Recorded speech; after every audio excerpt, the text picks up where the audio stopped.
Muchas gracias por venir a la última hora del segundo día. Sé que es duro y he estado muchas veces ahí de oyente y sé que este horario es complicado, así que muchas gracias por hacer el esfuerzo y por venir. Para comprobar que no os habéis equivocado de track, vamos a hacer 3 preguntas muy sencillas, a mano alzada. ¿Quién de vosotros trabaja con máquinas virtuales Java? Vale. ¿Quién de vosotros trabaja con máquinas virtuales Java en contenedores? La definitiva.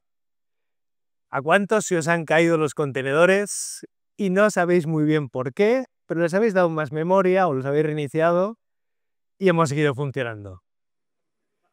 Vale, estáis en la charla correcta.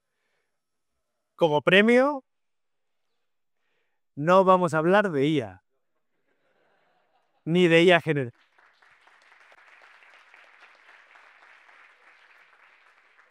Ni una palabra del LLM, ni de prompting, ni de RAG, ni de nada. Vamos a hablar de Java. Este soy yo, Rey González, ahí tienes mi contacto. Informático, arquitecto en Vuenex, del grupo IBM desde hace muchos años ya. Cuando dicen que es el 30 aniversario de Java, me acuerdo que yo empecé trabajando con Java hace 30 años, lo cual me hace sentir un poco como el dinosaurio que está ahí fuera, pero Java sigue vivo y muy vivo. Javero, toda mi profesión, aunque evidentemente como arquitecto hay que tocar muchos palos, siempre Java ha sido el nexo común de mi carrera. Relajaos, he escrito un artículo con los detalles de todo lo que vamos a hablar, así que si se me olvida decir algo no tienes que tomarme notas, ahí vais a tener todos los detalles, podéis profundizar, enlaces, referencias, así que las slides propuestas están colgadas en el Coliseo, como ya sabéis, y ahí tenéis el artículo para leerlo con calma. Y vamos a empezar. ¿Cuál es el principal problema de trabajar con Java en contenedores? Pues bueno, es la transición que hemos estado de trabajar con Java en host, en máquina virtual, vuestros clusters de WebSphere, de JBoss, a meter nuestras aplicaciones en contenedores. Normalmente nos preocupamos como developers, como programadores del heap, ¿no? Donde están nuestros objetos, donde está nuestra carga, y la otra zona de heap pues no nos preocupaba mucho, ¿vale? La dejábamos ahí pasan muchísimas cosas, tiene mucha vida, pero cuando nuestras aplicaciones Java corrían en un host que tenía 4 GB de memoria, a nuestro heap le damos 1 y el resto, pues bueno, es para el sistema operativo, no es para el sistema operativo solo, Java tira mucho de eso, ahora lo veremos, pero el problema es cuando lo metemos en un contenedor donde hay un límite mucho más pequeño que un host, que una máquina virtual, al menos es nuestro objetivo, si aquí hacemos microservicios, pues que los contenedores sean pequeñitos, ¿no? Ahí es donde empiezan los problemas, porque afinar toda esa vida de memoria que no es heap es un reto, ¿vale? Y de eso va la charla de hoy. El síntoma. Cuando trabajamos con contenedores, muy probablemente vamos a trabajar con un orquestador de contenedores, Kubernetes en alguno de sus sabores, que es el ganador de la batalla de los orquestadores, que eso daría para otra charla. Este pod, que es el contenedor de contenedores en un orquestador, pues tiene un límite de memoria, ¿no? Cuando mi proceso Java, que se está ejecutando dentro del contenedor, supere el límite que yo he establecido de forma declarativa para el contenedor, pues vamos a tener el famoso out of memory kill. Los orquestadores, cuando la memoria residente del proceso excede el límite que le hemos dicho, va a matar nuestro proceso. Y el orquestador hará lo que tenga que hacer, lo reintentará levantar, lo parará, lo levantará otra vez, se volverá a caer, se volverá a levantar y entramos en ese ciclo. Aquí en la imagen podéis ver una manera rápida de forzarlo, ¿no? Donde le ponemos un request que es mayor que el límite, pues directamente ya empezamos con un out of memory. Este es el síntoma que vamos a tener cuando tenemos problemas de memoria, sobre todo de la memoria, que es el título de la charla, de la memoria oscura, de la memoria que es difícil de observar, porque no tenemos métricas o herramientas con las que aportar algo de luz a lo que está pasando en toda la zona de OHIP. Código de error 137, Atom Memory Kills, archifamoso en Kubernetes. Otra pregunta, ¿quién ha tenido un Atom Memory Kill 137 en Kubernetes? Muy bien. Los contenedores donde metemos nuestros procesos Java, contenedores software, no tienen una talla predefinida. La talla la tenemos que elegir nosotros. La talla la damos en función de los límites que damos a la memoria en la CPU. Esos son los límites de mi caja, de mi contenedor, y ahí tiene que vivir mi proceso Java. Los contenedores comerciales, las tallas están prefijadas. 10 pies, 20 pies, 40 pies, lo que entre ahí bien, lo que no, fuera. En nuestra memoria, en nuestros procesos Java, nosotros elegimos la talla, ¿vale? Y no es fácil. Aquí tenemos dos malas decisiones en la elección de talla. Nuestra aplicación es el gato, por supuesto. El contenedor son las cajas. Aquí vemos un gato que no está nada contento y está a punto de desbordar su caja. Es un problema. Pero el otro gato, que está muy feliz, también es un problema.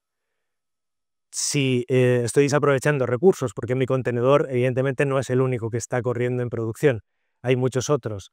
Si desaprovecho recursos, memoria y CPU, como pasa en el gato feliz, pues bueno, eso es coste, es dinero. Entonces, elegir la talla perfecta para que ni me sobre mucho ni me falte mucho, con Java es un reto. En la charla de hoy vamos a abordar ese reto y espero poder daros soluciones que os sirvan en el día a día. Poco de estadísticas. Sorprendente, ¿eh? La gente busca más en Google, esto es de ayer, Java y memoria Java, que un Barça Madrid. Sorprendente, ¿verdad? A mí me sorprendió también. Y no muy lejos de la pareja de moda, Trump-Putin, ¿eh? No estamos muy lejos. O sea, es decir, que hay mucha actividad y mucha necesidad de información. Esto es una alerta real de un cliente para el que trabajo. Los operadores de producción están detectando, he tachado aquí cuál es el nombre, pero están detectando, como veis, bueno, no sé si ve muy bien, pero esto es una estadística de Auto Memory Kills detectados en producción, en una aplicación de producción. Este correo es de hace un año y no es el único correo que se mandó durante este intervalo de tiempo, se montaron muchos, porque bueno, en este cliente existía este problema, ¿vale? Y lo conseguimos solucionar con los trucos que vamos a ver después.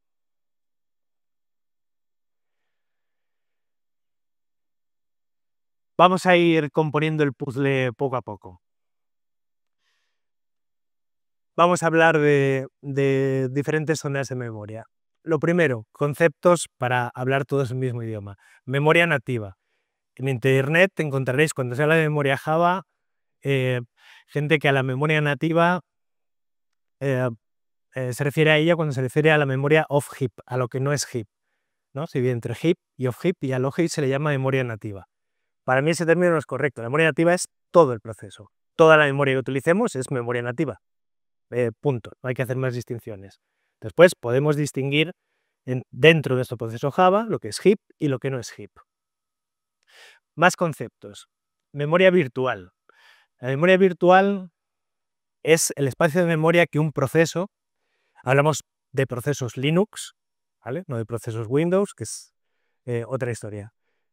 La memoria virtual es la memoria que un proceso Linux, cuando arranca, nuestro proceso Java es un proceso Linux, cree que tiene. Y no tiene por qué estar sometido al mundo real. Puede ser mucho más grande que la memoria física disponible del contenedor y del nodo donde vive ese contenedor. Y esto puede ser un problema. Después podemos saberlo. La memoria que yo pienso que tengo, si creo que la tengo, pues tiendo a utilizarla. Cuando esa memoria pasa de ser memoria virtual, una reserva, a mapearse directamente a memoria física, a comitearse, pues ahí es donde podemos tener los desbordamientos. Eso es lo que vamos a llamar memoria residente. la memoria física que se ha comiteado y que está realmente consumiendo RAM, ¿vale? Memoria nativa, lo es todo, memoria virtual, memoria residente. He dejado ahí un pequeño espacio. A esto lo vamos a llamar después memoria directa. Y vamos a ver que es uno de los principales espacios oscuros dentro de Java. Bueno, especificación de memoria JSR 133 nos dice cómo es la memoria Java por dentro. Pues está dividida en espacios, ¿vale? Todo lo que alojemos está dividido en diferentes espacios. Y los espacios todos tienen unas características comunes. Lo primero, cada espacio tiene memoria virtual, es decir, memoria reservada, que es el espacio que yo creo que tengo para expandirme. Los espacios tienen un valor start, que es la memoria inicialmente comiteada de ese espacio. Es como el request de un contenedor. Dentro de esa memoria virtual, ese primer espacio ya lo cometió directamente. Después tengo, cuando ese espacio se vaya llenando, vaya aumentando, irá aumentando la memoria comiteada. Y esto se hace siempre por bloques. Si yo necesito 1 mega de memoria, no se va a comitear 1 mega, se va a reservar un espacio de 5, 6 megas, aunque yo físicamente no le esté utilizando. Esa es la memoria usada. La memoria que mi proceso Java consume es la memoria usada, que siempre va a ser un poco menor que la comiteada, porque la comiteada siempre va por bloques. Y el límite máximo, pues es el límite máximo hasta que la memoria comiteada puede llegar, que es el máximo de la reserva inicial. Vale, todos los espacios tienen estas características. Ahora, ¿qué espacios tenemos? Pues los 4 primeros, que los vamos a llamar los espacios grandes, pues ya los conocéis. No vamos a hablar mucho sobre ellos, porque son archiconocidos. Espacio de heap, donde viven los objetos. ¿Qué instancia? Es que el espacio de threads, donde están los stacks de mis hilos, el espacio de clases, están los metadatos de las clases, y el codespace, donde trabaja el Just-in-Time Compiler de Java, que está optimizando nuestro código Java en ejecución en máquinas virtuales hotspot, ¿vale?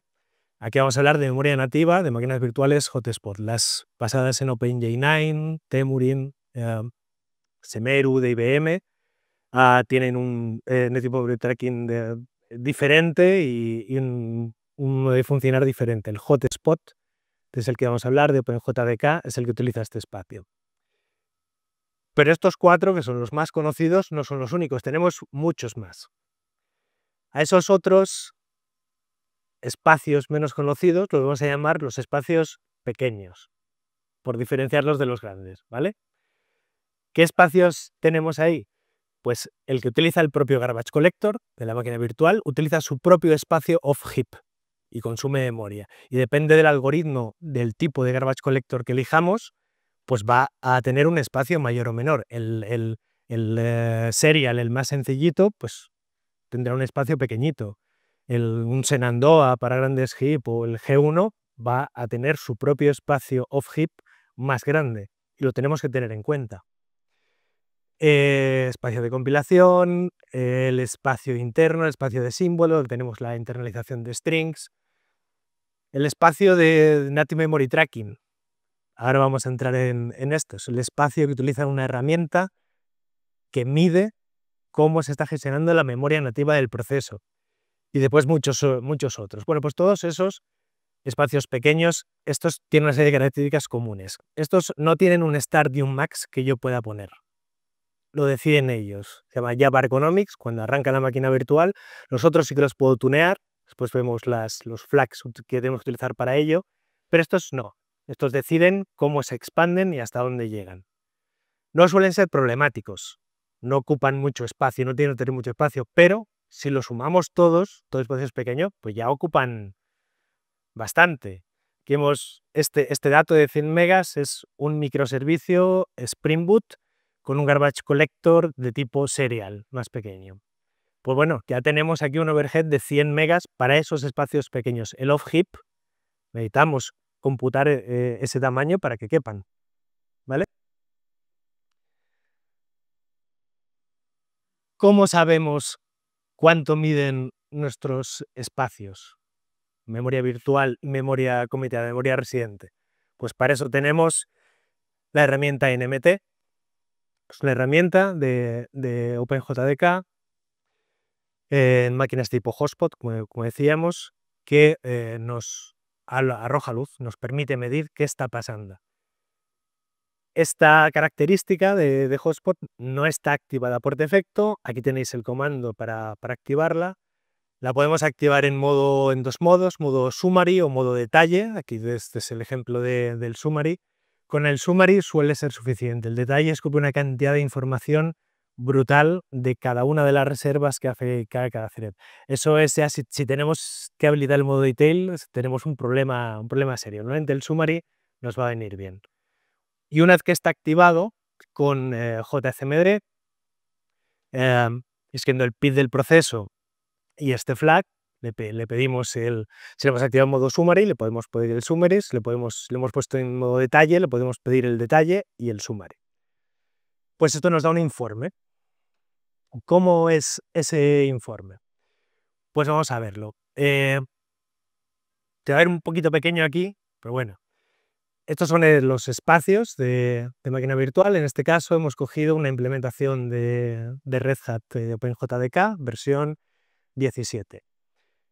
El output de NMT tiene este aspecto. Bueno, lo podemos reconocer, ¿no? Vemos diferentes espacios, los totales, el heap, el class, el thread, el code, los espacios grandes, y después vemos toda la lista de espacios pequeños. No salen todos porque los que no han reservado, no llegan a un mínimo de 1 mega, directamente el informe los suprime, ¿vale? O sea, aquí están los que han sumado como mínimo 1 mega. Y todos estos los podemos mapear con los espacios de memoria Java. Aunque hay que saber interpretarlo. Por ejemplo, si os fijáis bien, dentro del espacio class, que es un espacio que a su vez tiene dos subespacios, tiene el metaspace y el compressed class space. Pues el metaspace, si veis aquí, sale dos veces, sale dentro de class y después sale como si tuviese su propio espacio, ¿vale? Esto es una herencia de cuando el espacio de clases antes estaba dentro del heap y se llamaba metaspace. Cuando se sacó, se llamó el class space y el metaspace vive allí. Entonces, bueno, por motivos históricos está este reporte, pero esto no quiere decir que haya que sumarlos, no es simplemente que está reportado dos veces. La suma total está bien hecha, ¿vale? Lo que pasa es que hay que aprender a interpretarlo. Y después a veces, depende de la implementación, de la versión de JDK y de la versión que utilicemos, puede pasar esto. Si os fijáis el espacio de abajo, para si no se ve bien detrás, pone un known, desconocido, nos está diciendo que tiene una reserva de 40 megas. Si nos fijamos, eso es exactamente igual, 40 de reserva y 17 comiteado, exactamente igual al compressed class space dentro de class. Igualmente está reportado dos veces. Esto a veces pasa. Bueno, hay que coger experiencia con nuestra implementación de JDK, la que utilicemos, y aprender a mapear bien los resultados para no sumar de más. ¿Vale? Para los espacios grandes, ficha resumen. Para los espacios grandes podemos establecer el tamaño inicial, el tamaño máximo. No entro en mucho detalle, no vamos a hablar aquí de heap ni de alojamiento de objetos, vamos a centrarnos en las áreas más oscuras, pero bueno, aquí tenéis una ficha resumen. Cuando en el espacio heap, ya sabéis, se alojan objetos, pues aquí podemos configurar, esto es muy básico, el inicio, el máximo, después se puede entrar en mucho más detalle, pero no es el objetivo de esta charla, porque fuera el número el tamaño del bloque que se comitea y muchas más opciones. En el metaspace, pues también podemos ajustar el tamaño total del class space y dentro de él podemos ajustar el metaspace y el compressed class space. Aquí van a vivir cuando se instancia un objeto, necesitas que su clase esté creada y que los metadatos de esa clase estén creados. O sea, Esos datos o metadatos, la firma de métodos, métodos estáticos, todos ellos habitan en el metaspace. Es un espacio grande que ocupa bastante tamaño. Y en el code caché tenemos pues, toda la memoria utilizada por el Just-in-Time Compiler, que es un espacio también bastante grande que está en LoveHeap y que hay que tener en cuenta. Aquí el Just-in-Time Compiler está continuamente optimizando mi código. Todo el código que yo ejecuto, que es bytecode, el Just-in-Time Compiler lo primero que hace es interpretarlo y ejecutarlo, pero después, por eso se llama hotspot, puntos calientes, cuando un código se ejecuta mucho, un método se ejecuta mucho, pues aquí entra el Just-in-Time Compiler para optimizar y transforma nuestro código. Convierte estructuras anidadas en secuenciales, reduce complejidad ciclomática en general y terminará compilando a código máquina, a bitcode, no a bytecode, nuestro código. Y reemplazará al método de ejecución de bytecode. Hace muchas cosas el Just-in-Time Compiler, por eso Java funciona tan bien. Java es un sistema de ejecución muy eficiente, muy rápido, y no es el tema de esta conversación, pero sé que hay mucha tentación de compilar Java nativo con el Ahead of Time Compiler, ¿no? Migrar y compilar a máquina para reducir el tamaño de memoria de los proyectos Java, pero cuando hacemos eso, perdemos el Just-in-Time Compiler.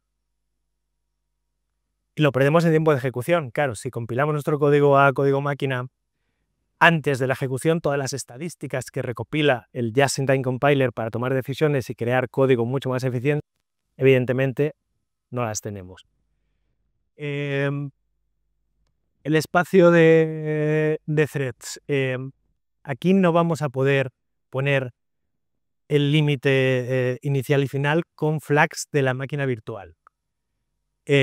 ¿Por qué? Porque el número de threads que se abren va a depender de la aplicación. En este caso, seguramente va a depender mucho más del servidor de aplicaciones con el que levantemos. Estamos hablando de un microservicio Quarkus o Spring Boot, pues levantaremos un servidor web, un Yeti, un Tomcat, Undertow. Esos tienen pools de threads y esas system properties de esos frameworks, de esas librerías, son los que tengo que conocer para establecer cómo es el tamaño de mi pool, ¿no? Si pongo 100 hilos, si pongo 50, si pongo 200, si pongo 100, pues entonces ya sé que el espacio de threads se va a ampliar hasta 100. ¿Y cuánto ocupa cada uno de los threads? Pues eso sí lo podemos ajustar con el flag XSS, con el que podemos ajustar el tamaño de la pila, del stack. Por defecto, este valor es de 1 mega, es decir, puede llegar hasta 1 mega, y podemos elegir reducirlo, aunque tiene su riesgo. Bueno, hemos hecho un repaso por los espacios y ahora vamos a adentrarnos en la zona oscura de verdad. Malloc, ¿vale? Malloc, sí, lo que todos hemos hecho en las asignaturas, temas operativos, reserva de memoria. Bueno, máquina virtual Java está escrita en C y todo el alojamiento de memoria se va a hacer con el alojamiento de memoria por defecto del sistema, que es Malloc. No vamos a entrar en los detalles de programación C ni Malloc, pero tenemos que saber algunas cosas. Cuando Malloc necesita reservar memoria, lo va a hacer para grandes zonas de memoria con una función que se llama memory map, mmap, y para las pequeñas con brk.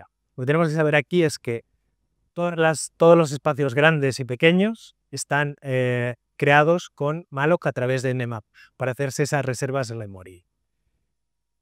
Y todos estos espacios reservados con mmap tienen un problema inherente que es la fragmentación. Fragmentación de memoria interna y externa. Cuando se van ampliando los espacios de memoria, si no hay espacios de memoria contiguos, ya lo recordáis, la naturaleza del operativo, se produce fragmentación interna y externa dentro de los espacios. Y es inevitable, asociado al simplemente hecho de que está escrita en C y va a utilizar el alojamiento de memoria nativo, tenemos un overhead.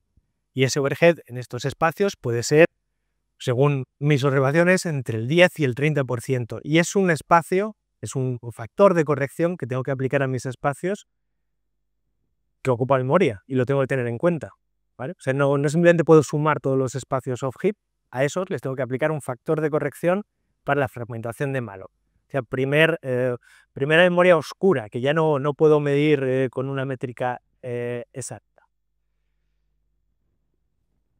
Seguimos, vamos a empezar a la zona oscura de verdad.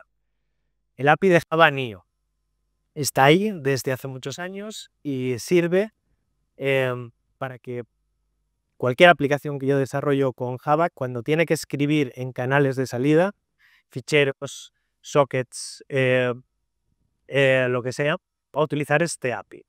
Y para utilizar este API se basa en el concepto de buffers. Los buffers son arrays de bytes, de caracteres, que se escriben en canales de entrada o se leen de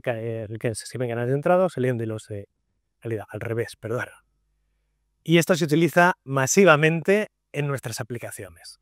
Lo utiliza internamente la propia JDK, lo utilizan frameworks, Spring Boot, Quarkus, Micronaut, lo utiliza el framework Netty, que a su vez es una dependencia muy habitual de los servidores de aplicaciones Java que utilizamos. Yeti, Kafka, los productores o consumidores Kafka están utilizando NIO para escribir y leer, y se utiliza continuamente. Este API maneja tres tipos de buffers: los buffers no directos, los buffers directos, los memory buffet files. Los no directos son buffers que habitan en el heap, ¿vale? En el heap. ¿Y por qué los utiliza? Porque cuando yo tengo algo en el heap y lo quiero escribir a un canal de salida, no puedo hacerlo directamente. Previamente tengo que reservar memoria directa y después ya lo puedo escribir, igual que para leer, ¿vale? Y estos wrappers de los arrays que yo declaro en heap los crea el API de NIO. Cuando yo escribo, si tengo un array y lo quiero escribir a un fichero, lo que va a hacer internamente la máquina virtual es crear un buffer de memoria directa, copiar mi array y después escribirlo. Los buffers directos, pues son directos, es reserva memoria directa para manejar cualquiera de estos buffers. Cuando leo una request HTTP, cuando escribo la respuesta de la request HTTP, la response, cuando escribo un mensaje en un tópico, Kafka, en una cola JMS, continuamente los vamos a estar utilizando. Y los memory buffers es una parte del API para manejar ficheros. Si quiero escribir lo que tengo en memoria directamente a un fichero, puedo utilizar este API muy eficiente para escribir directamente de memoria al fichero, muy rápida. Concepto fundamental: la memoria directa que se reserva por direct buffers nunca es devuelta al sistema operativo. Aunque yo la deje de utilizar, no se devuelve al sistema operativo. Problema.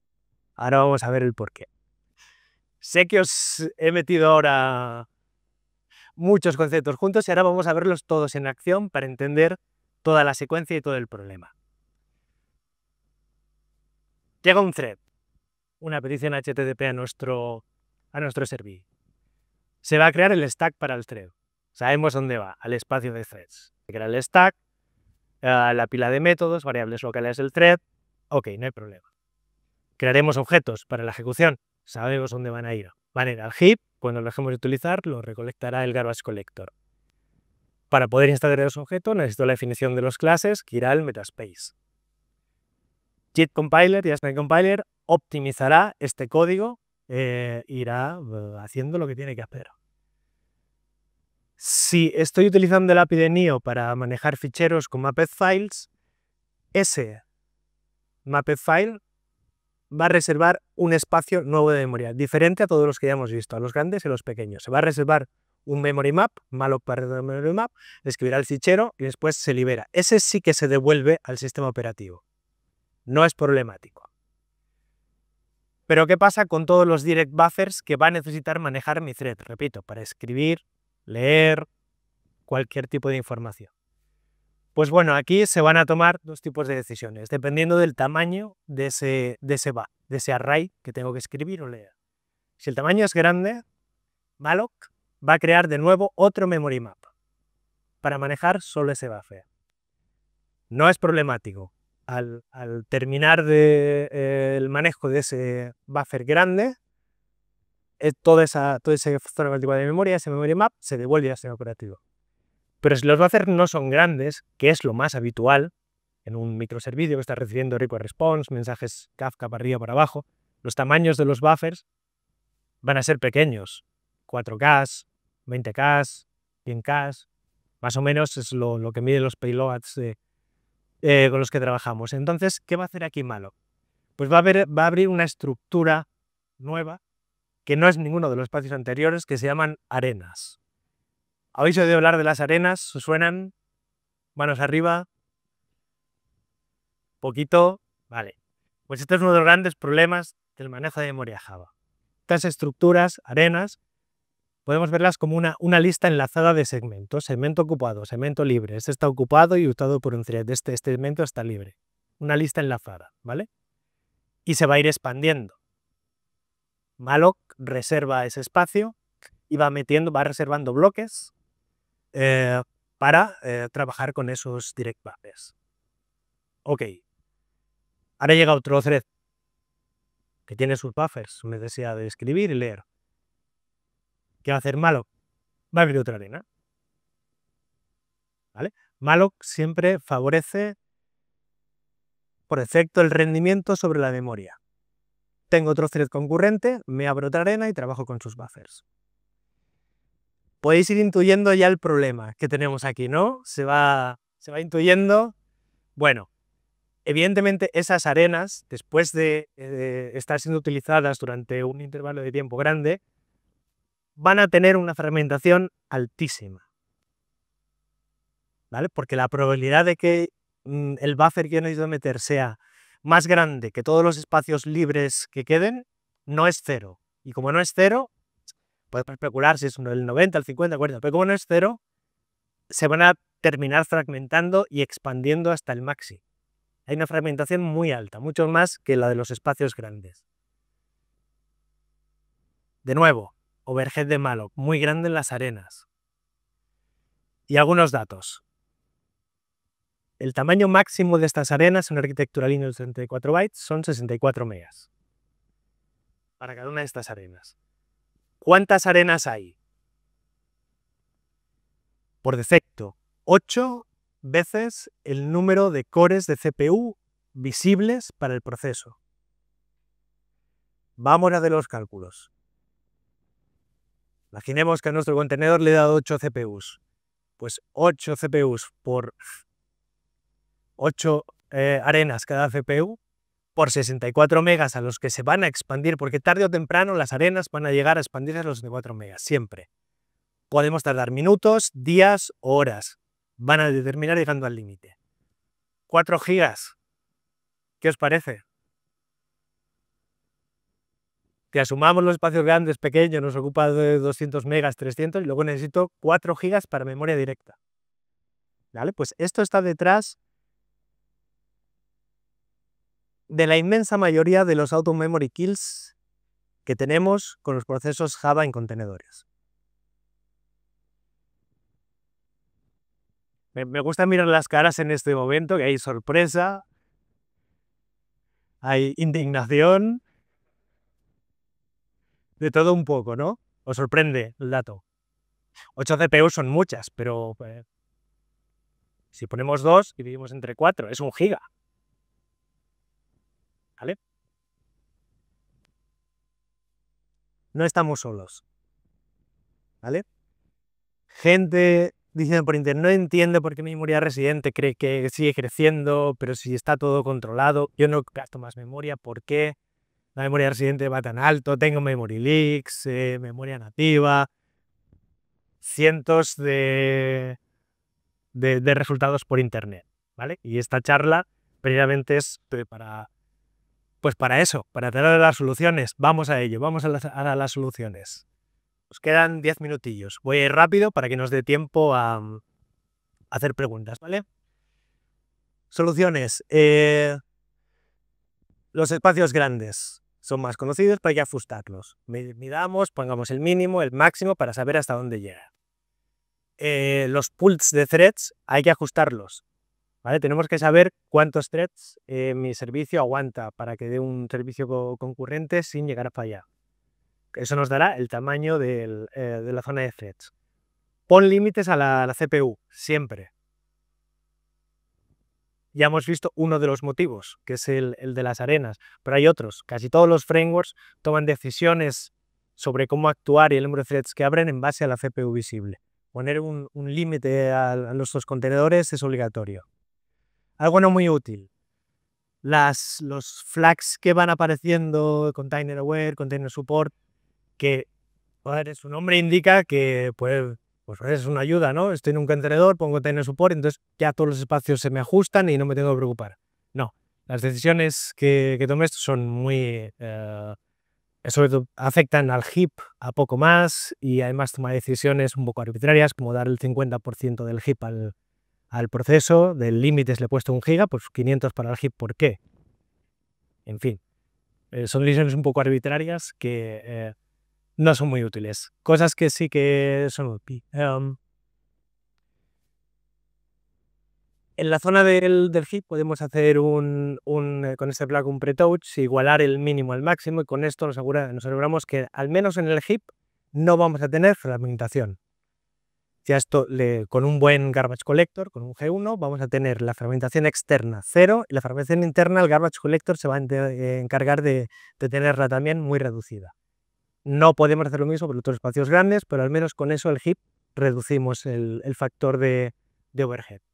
Split Inbox Conquest. Muchas veces deshabilitamos esta opción en los developers. Yo no quiero que un developer, estoy haciendo un framework, no quiero que llamen al GC desde código. Y con el flag inverso, que es para eliminar la invocación del GC explícita, lo capamos, ¿no? Pero eso tiene un problema. ¿Por qué? Porque los garbage collector, cuando necesitan memoria nativa, van a intentar alojar esa memoria nativa. Si no pueden, van a llamar al GC para buscar referencias a objetos direct buffer no utilizados, desalojarlos y volver a intentar, después de un sleep, volver a intentar reservar esa memoria nativa. Así que explícitamente el GC está el algoritmo de NIO para alojar memoria nativa va a llamar a GC explícitamente cuando lo necesite. Y si lo desactivamos, le quitamos esa opción de manejar la memoria nativa. Así que no lo desactivéis, al contrario, activadlo explícitamente. C compiler count. Esto es ajustar el número de threads del JIT, del Just in Time Compiler. Si no los ajustamos, JIT va a reservar threads en base también a la CPU visible. Y JIT es un ávido consumidor de memoria. Y cuantos más threads abra, más memoria va a gastar. ¿Vale? Entonces, limitar a 2 threads, 4 el Just in Time Compiler es bastante útil para contener el espacio de code. Activar NMT, ya lo hemos visto. Cosas realmente potentes, vamos a ellas. Flags, Max Direct Memory Size. Con eso podemos decir el límite de memoria directa que mi aplicación va a utilizar. Pero ojo, eso no quiere decir que con esto vayamos a evitar todo ese juego de las arenas y la expansión de las arenas. Eso va a ocurrir igual, ¿vale? Pero es útil ponerlo porque el valor por defecto de ese valor, de nuevo es un poco random, es igual al heap. Tengo un heap de 200 megas, por defecto, si no se utiliza el valor, pues tengo 200 megas de memoria directa. De un valor random que no tiene por qué ser útil para mi aplicación. Útil ponerlo. Más caché buffer size. Esa es una caché por thread, por cada uno de los threads, para hacer ese juego de los buffers heap, op heap y escribirlos en memoria de salida. Y eso ocupa memoria. Y valores muy altos favorecen que la fragmentación se produzca antes. El framework Netty, que vais a tener como dependencia, aunque no lo hayáis declarado explícitamente, va a estar ahí, muchos frameworks lo utilizan. El framework Netty, si no le configuramos su uso de memoria directa, hace una cosa curiosa, que es reservarse 2 veces el tamaño del Max Direct Memory Size para él. Así que tenemos el Max Direct Memory Size y eso multiplicado por 2 más eso multiplicado por 2 solo para Netty. ¿Vale? Si lo ponemos a 0, obligamos a NetI a ajustarse a mi Max Direct Memory Size. Dos valores más útiles. Antes hemos visto que cuando llegaba un buffer, el malloc podía decidir ponerlo en una zona solo para él, un memory map, o meterlo dentro de la arena. Malloc map threshold es ese valor que va a utilizar malloc para decidir cuándo hacer una cosa y con otra. Y podemos jugar con él, ¿vale? Y el último, súper potente, malloc arena max. Ya sabéis lo que significa. Con esto le decimos a malloc no a la máquina virtual Java, al memory allocator que utiliza Java. Es una variable de entorno, no es un assistant property ni un flag de la máquina virtual. Es una variable de entorno para el sistema operativo, para el contenedor que levanto, con el que podemos limitar efectivamente el número de arenas. Y este es muy útil, ¿vale? De hecho, es de todos estos probablemente el más efectivo de todos para evitar esos auto memory kits. Gmalloc es un memory allocator alternativo. Podemos quitar el glibc, el estándar que viene en los sistemas operativos, y podemos poner Gmalloc, que es un memory allocator desarrollado precisamente para intentar reducir la fragmentación inherente a las funciones de alojamiento de memoria, ¿vale? Sus creadores aseguran que mantienen la fragmentación reducida a un 20%. Muy difícil de medir, pero bueno, puede ser útil en casos duros donde tengamos problemas de verdad. tcmalloc, otra alternativa al allocator por defecto, en este caso creado por Google.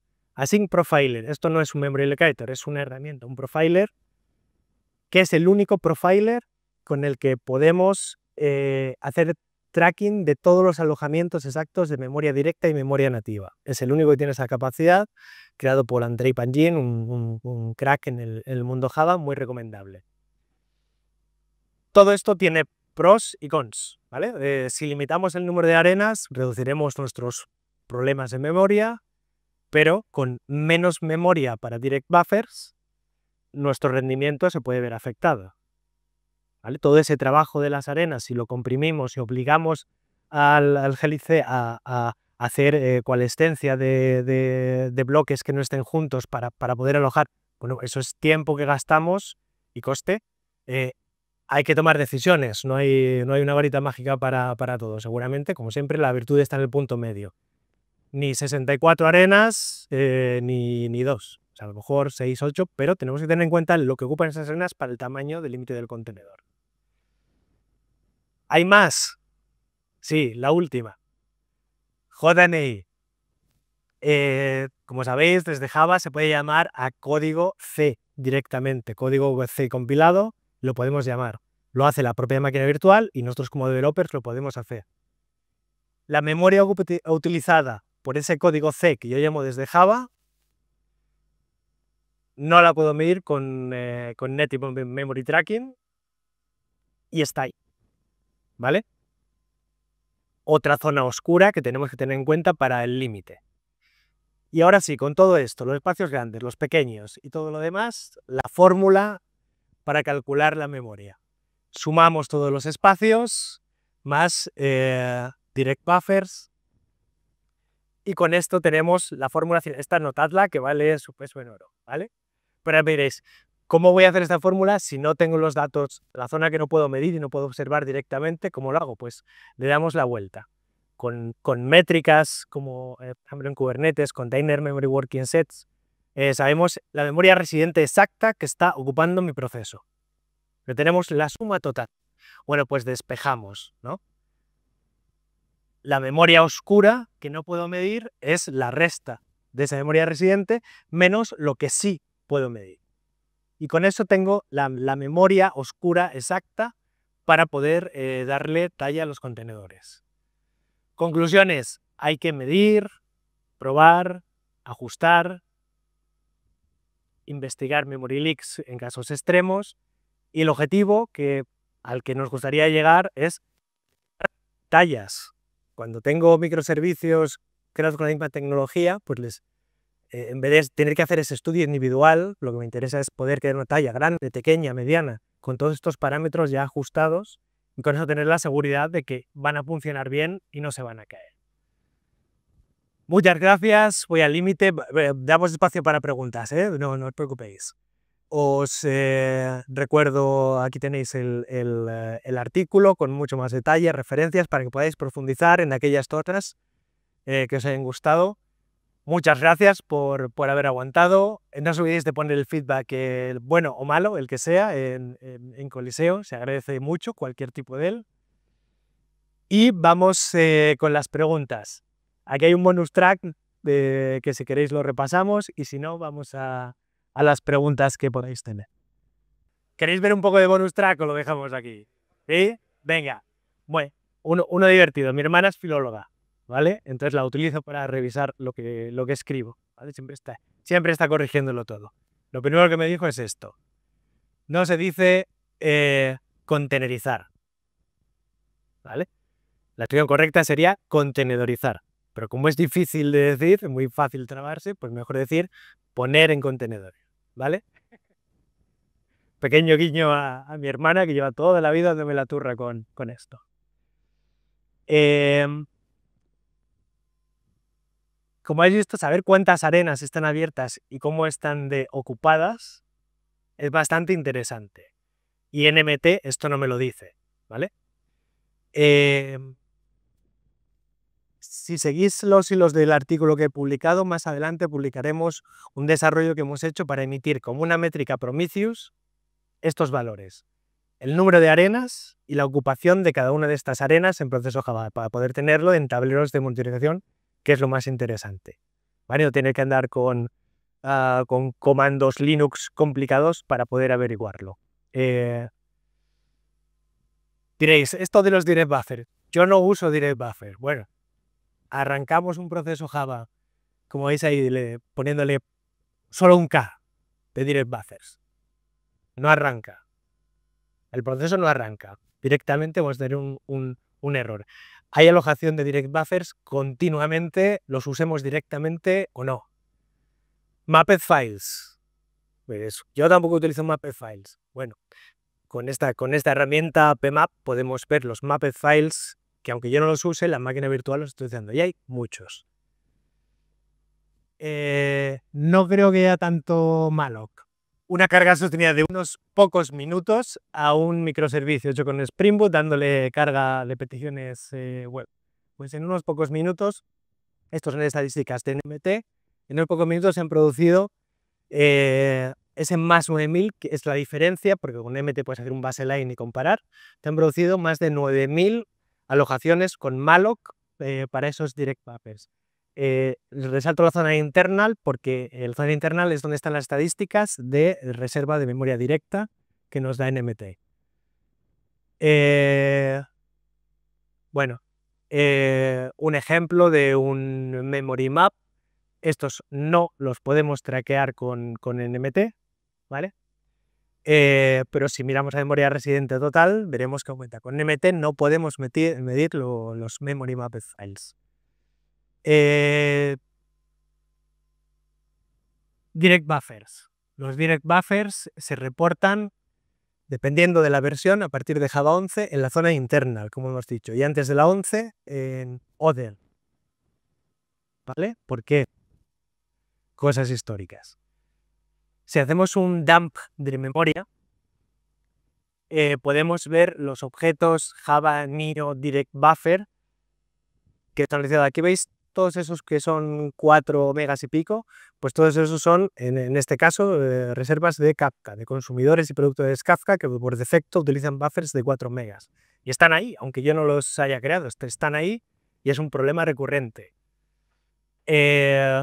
Más de direct buffers, como poder hacer queries con NMT.